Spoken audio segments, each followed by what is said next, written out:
Hey guys, it's Derek here. Today we're going to be unboxing some brand new goodies that just came in, and it's going to be our very first haul of 2023. Now, some of these are from our November order, but they should be pretty good. So let's get right into it. Starting us off, this is from Nin Game. I do know what's exactly inside here, so it should be a fun one. This big box over here, believe it or not, costs about 13,000 Japanese yen to ship over here, and another $30 for the customs. This was done through EMS. Realistically, if I were to give any advice for anyone getting into the hobby right now, it'd be to try to use Surface Parcel if you have that option, because yeah, it's gonna be a lot cheaper, especially if you don't need the thing right away. You want waifu or husbando first? Husbando, okay, awesome. We have a very nicely packaged Lloyd from Spy Family. Originally, Anya was supposed to come out roughly around the same time, but I believe she got delayed at least a month or so. But we have Papa right here, and we're gonna get the rest of them in eventually. There we go. A little bit of a struggle here. Ugh. Beautiful. Nice little box, white and green, and I actually kind of like the outside. It kind of reminds me of like a Tiffany blue almost. Very nice color. Open this up real quick and take a look and see what we got. Oof. Yeah, I'm a little upset that the Anya didn't come in at the exact same time, because it'd be great to have them both together. Oh, that's kind of weird. I mean, like, oh. I don't know if you can see this, but here, take a look. You have the faceplate with the hair right there. Kind of strange. Didn't expect that to ever happen. Let's see what we got, though. We got our best boy Lloyd here. Not looking very amused, but he does have like that 80-20 part, which looks really nice on him. Very ikemen of him. As for accessories, it looks like we have a trigger hand, a holding hand for some newspaper, because you gotta be stealthy, and some new faces. Our face 2 is a smiley face and a unamused face, because it looks like Anya maybe screwed up her scores again from school. And we also have his hair down, which, I mean, it's a look. Personally, I like him showing a bit of his forehead. His default hands are clenched, but overall he looks pretty solid. Nothing too extravagant about him, and he didn't come in too expensive either. About 5,300 yen, which in the grand scheme of things is pretty solid. I will be really curious and surprised if they do end up doing a bond. A bond would be really cool. But yeah, generic base, nothing too exciting here. For our next figure inside here is another Nendoroid, and honestly, this was kind of expensive. This is Elena from The Wandering Witch. Now, I really love this series, and I couldn't wait to pick this one up. However, it did scare me a little bit when I initially saw the price, being about, I think it was like $86.90? Not great. We gotta do something about those Nendo prices. We gotta get them a little bit lower. Now, I do see that it is in a bigger box, which means we should get a few more accessories. That's some copium or hopium right there. Originally had another video also planned for this week, but you'll have to wait and see, I guess, next week for that one. It's a bit more special, I guess. A little bigger. That's a hint. Number 1878. This one actually looks pretty good. I don't have too many of the large box Nendoroids, but every time I do see one of them, they're typically like really good quality. It seems like they used a lot more room for her hat because you can remove it. But let's just take a look-see. From the looks of things, you can also display her with her riding the broom, which is good. We will see. I think that's probably gonna be my default. Oh, that's a lot of Nendo parts. Where do we start?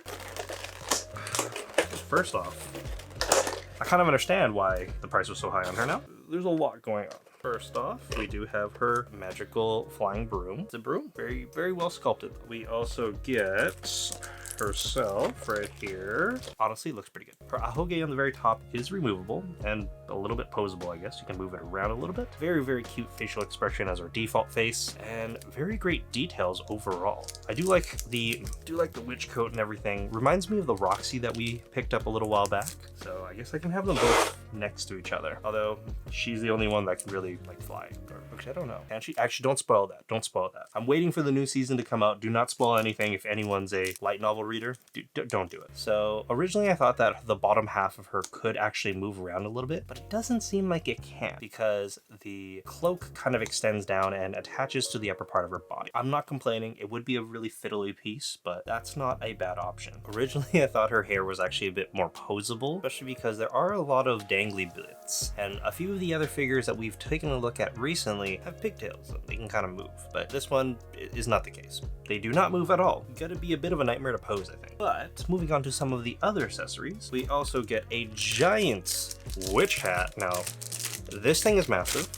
I think it's around the same size as the Roxy one, but it could be wrong. The little ribbon on the very top has nice texture on there, although they didn't like ink it at all, so it kind of looks a little bland. I mean, not bad overall. Still a very, very massive piece for this. I'm assuming you do need to take off the ahoge in order for that to work. As for the faces, it looks like we have two fun ones as well. A intoxicated one and a incredibly unamused one. Both really, really good choices. But I think for me, I will use the default face for the most part. Got an extra pair of hands, got a wand holding hand, an arm piece, the wand itself, and it looks like her little book here, or grimoire, or whatever this is. I think it actually, oh, it can actually open up. Now there's nothing on the inside, it's kind of looking bland. Yeah, I'm kind of surprised I didn't even paint it white. Little missed opportunity there. You also get her little glass of wine. I was kind of curious how they were going to do this, but it looks like we have an extra bottom piece for her to go and sit on the broom. I will now attempt to make this work.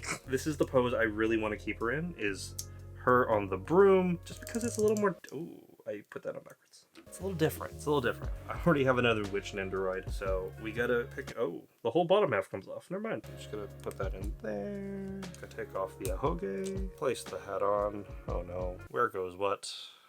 Help. This is scary, because I feel like I'm scratching up, oh, okay. How does she sit on the thing? I'm actually gonna use the instructions for this. So, oh, we need to disassemble the broom, and then you need to thread the broom through the little clear peg thing that no one can really see. Underside of her cloak kind of gets in the way, but you gotta kind of really jam it in there. Oh, there we go, perfect. I already have some paint discoloration because her hair is rubbing up against her jacket. Not great, not great. Okay, never mind. That actually went on pretty well. She floats just fine. This is one of the rare occasions that I think the normal base is the goodest base for you to use. Unless you're really creative and you can make something really fun, like maybe clouds or whatnot. Oh, but this looks really, really good. We're gonna keep her out here and try not to knock her over for the rest of this video.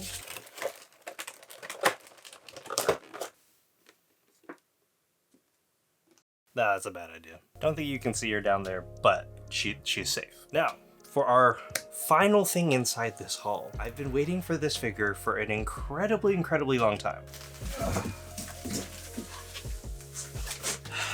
We got another big brown box. This one is from Mega House.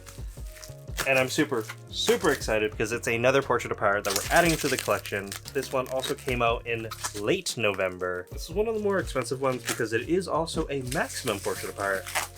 And I think it was around 32,000 yen. But it is very, very worth it. I've seen other people open up theirs, and I couldn't wait to get mine in. This is the, oh, that's the backside. This is the WA Maximum Yamato.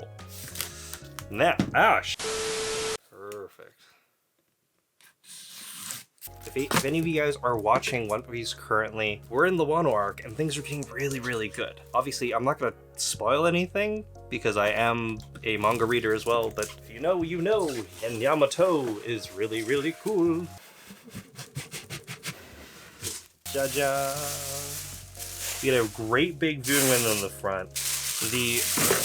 Great big view window in the front. Nice silver lettering in Japanese. And we got some thunder and lightning clouds, which are very, very canonic to what's going on in One Piece or Roof Piece. Got some nice little sakura blossoms that are in silver foil on the backside too. This is amazing. And obviously anything from the WA line or the Warrior Alliance line looks good because it is all just from Wano. Let's open this up. Obviously, I do want to display Yamato right next to Ace, but if you guys are also lucky enough to have a Kaido, that would be perfect as well, I think. Let's just hope there's no silver dangly things. I'm not in the mood to do any of that right now.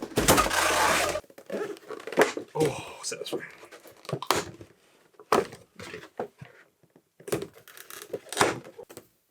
Oh no!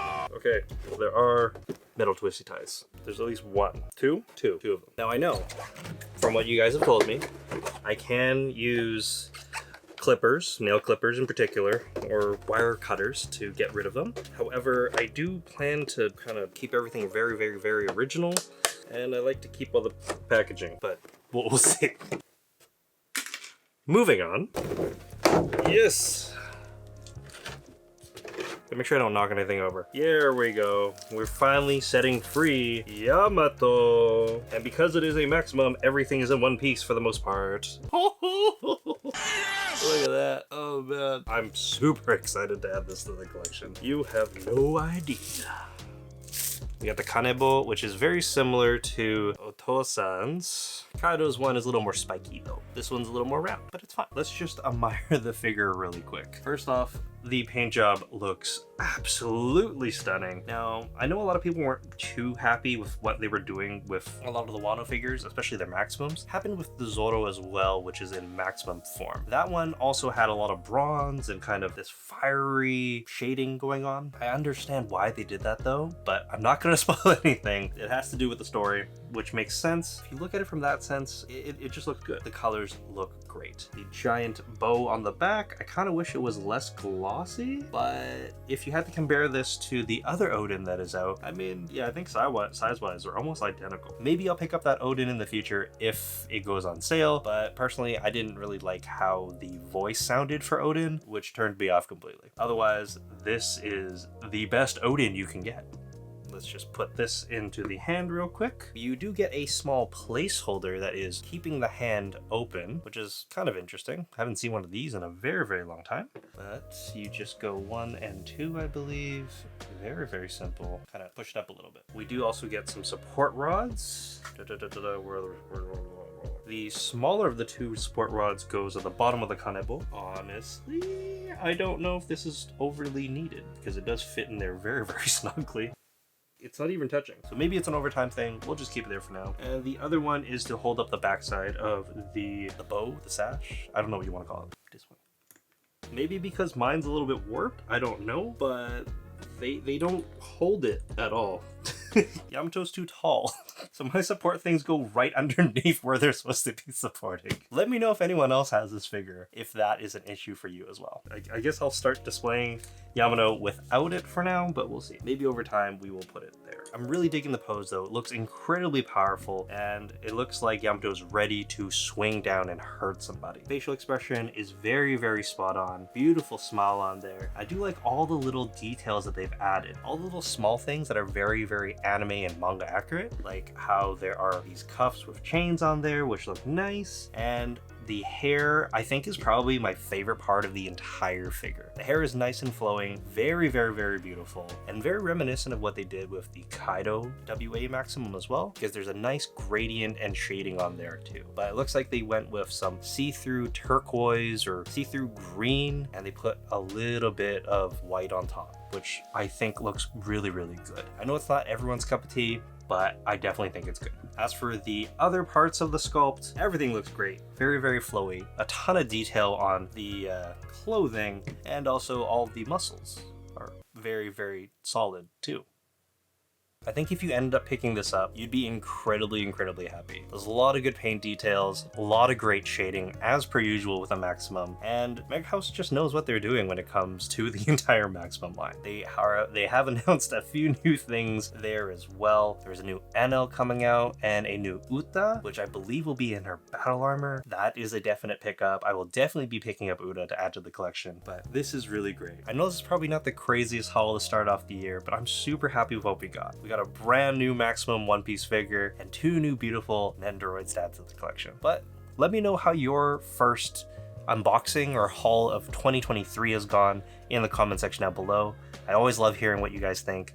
And yeah, if you guys stuck around this long, please consider giving this video a big old like. My name is Derek, and you'll want to stick around for next week's video. Until then.